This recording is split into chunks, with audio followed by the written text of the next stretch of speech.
James Wade نامی جدید ترین telescope نے جس کی تیاری میں 30 سال لگائے ہیں، خلا میں کام شروع کر دیا ہے۔ اسے ٹائم مشین کا نام بھی دیا گیا ہے۔ دعویٰ کیا گیا ہے کہ ماضی میں دیکھ سکتی ہے۔ ایسی جدید ترین سائنسی ایجادات اور ان پہ یقین کرنا ایمان کے منافی تو نہیں۔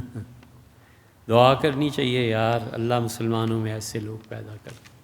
خدا ہمیں توفیق بخشے کہ ہم خلا میں جھانکیں۔ خدا ہمیں توفیق بخشے کہ ہم اپنے بچوں کو اس قابل کریں کہ وہ ان چیزوں میں ترقی کریں۔ ناسا کی کچھ کم خدمات ہیں، ناسا نے جو کام کیے ہیں اور ناسا نے جن جن چیزوں کا پتہ لگایا ہے، ایسے ایسے سیارچے اور سیارے کہ جن کی روشنی ہزاروں سال پہلے چلی تھی اور اب پہنچی۔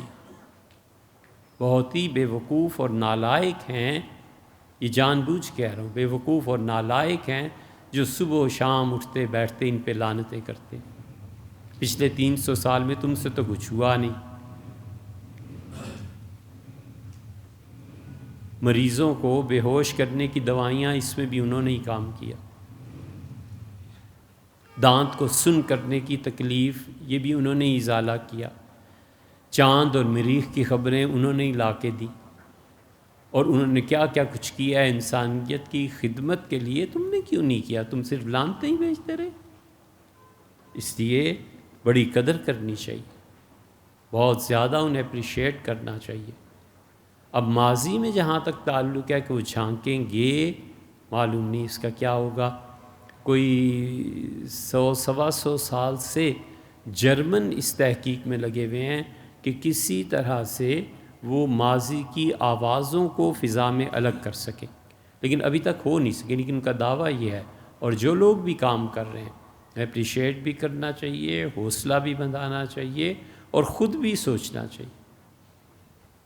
اصل میں بہت واضح فرق ہے۔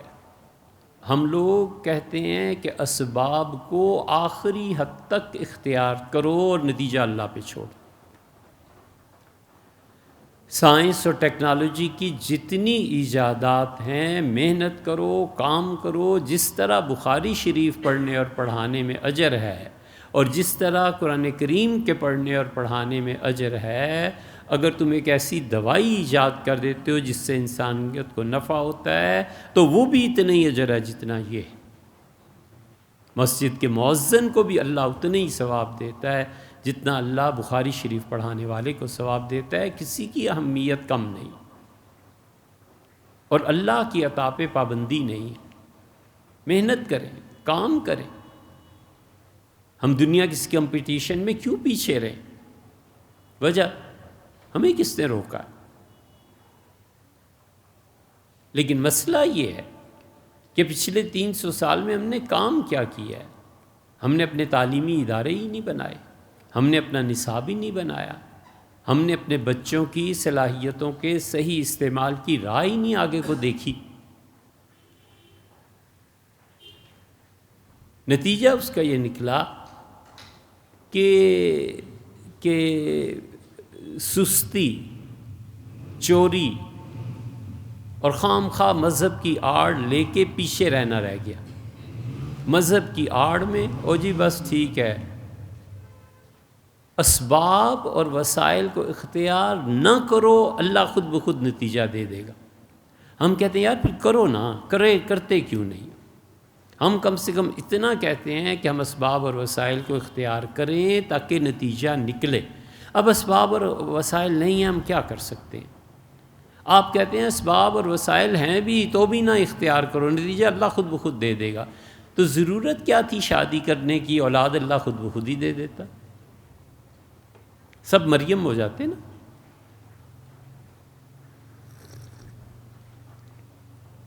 ضرورت کیا ہے آج کھانا پکانے کی؟ مرو، فاقے سے ہو تو نہیں نا مرنا، اللہ خود ہی کھلا دے گا۔ پچھلے کوئی 400 سال سے تو اللہ نے تمہارے ساتھ یہ کیا نہیں۔ ایک ایک میزائل اور ایک ایک دھماکے میں 200 اڑا کر رکھتی ہے۔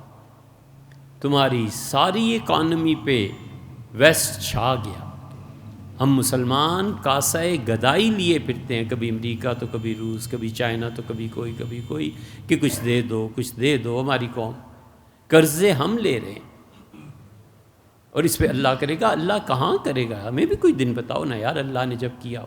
اس نے ایک بار یہ کہہ دیا ہے کہ تم لوگ ترقی نہیں کرو گے جب تک کہ تم خود کام نہ کرو۔ وَلَيْسَ لِلْإِنسَانِ إِلَّا مَا سَعَىٰ، اور ہم آدمی کو کچھ نہیں دیں گے جب تک وہ محنت نہیں کرے گا۔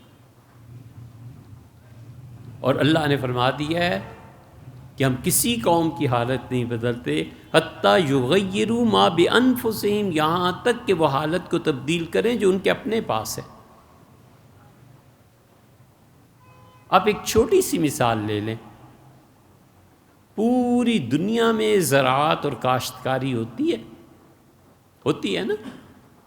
پہلی جنگ عظیم میں بھی ٹریکٹر تھا، گورے ٹریکٹر کے ذریعے اپنی زمینیں کھودتے تھے۔ ہمارے ہاں ٹریکٹر آیا ہے کہیں بھٹو کے دور میں جا کے، بیل ہی چلتے تھے، ہل ہی چلتے تھے۔ ان 50-60 سالوں میں کوئی احساس نہیں ہوا کہ ایک آدمی جاتا وہاں سے کوئی ٹریکٹر بک کرا کے لے آتا، یہاں کے اسے بنوانے کی کوشش کرتا، کوئی منسٹر ہوتا 10-20 ٹریکٹر منگوا لیتا کہ یار یہ دنیا ترقی کر گئی ہے، یوں کام کرتے۔ انگلینڈ میں، برطانیہ میں ان اقوام کے پاس یہ فوٹو کاپیئر ہے نا، ہمارے بچے فوٹو کاپی کراتے ہیں، اب تو خیر اس کا دور بھی جاتا جا رہا ہے، اب تو بھیج دیتے ہیں، میسیج سینڈ کر دیتے ہیں۔ یہ photo copier second world war میں تھا، 40 میں، 65 میں 25 سال بعد ایوب خان کے دور میں آیا۔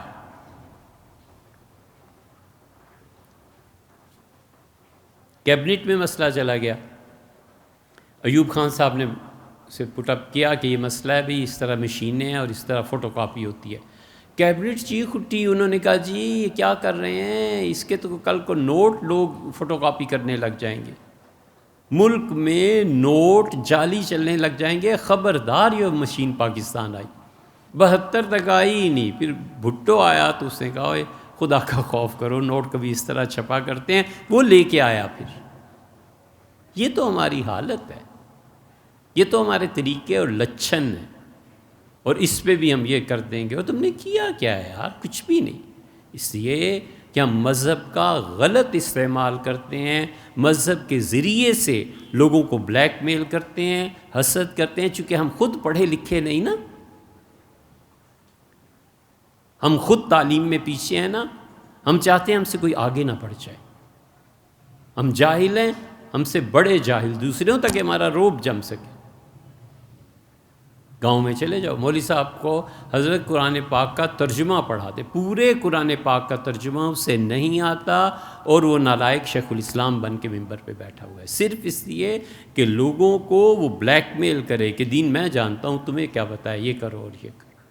اپنی چودراہٹ مذہبی طبقہ قائم کرنے کے لیے بچوں ایسے کرتا ہے، یہ اسی طرح بلیک میلنگ ہوتی ہے۔